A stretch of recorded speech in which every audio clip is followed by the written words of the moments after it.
இஸ்லாமியர்களா இருக்கக்கூடிய முக்மின்களாக இறை நம்பிக்கையாளர்களா இருக்கக்கூடிய மக்கள்ல அநேகம் பேர் துவா செய்யக்கூடியவங்களா தான் இருக்கும். ஏன் எல்லாருமே துவா செய்யக்கூடியவங்களா தான் இருக்கும். ஆனா செய்யக்கூடிய துவாக்கள் கபூல் ஆகிறதே இல்லைங்கிறது ஒரு பெரிய குறைபாடா இருந்துட்டு இருக்கு இல்லையா?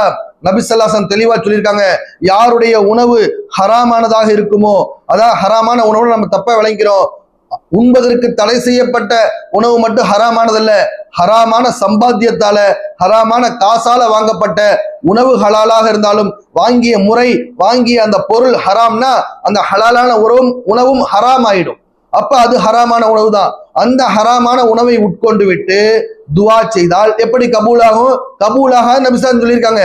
அதே போலதான் ஹராமான பணத்துல வாங்கப்பட்ட ஆடை, அந்த ஆடையை உடுத்திக்கிட்டு நம்ம என்னதான் தொழுது அல்லாஹ் இடத்துல யா ரப்பி என்று கேட்டாலும் அந்த துவா முதல் வானத்துக்கு கூட செல்லாதுன்னு நபி ஸல்லல்லாஹு அலைஹி வஸல்லம் தெளிவா சொல்லியிருக்காங்க. அப்ப நம்ம துவா கபூல் ஆகணும்னா நம்மளுடைய உணவு விஷயத்திலையும் உடை விஷயத்திலையும் ஹலாலானதாக இருக்குதாங்கிறதுல ரொம்ப கவனமா இருக்கணும். அப்பதான் நம்மளுடைய துவா என்ன ஆகும்? முழுமையா கபூல் ஆகிறதுக்கு காரணமா அமையும்.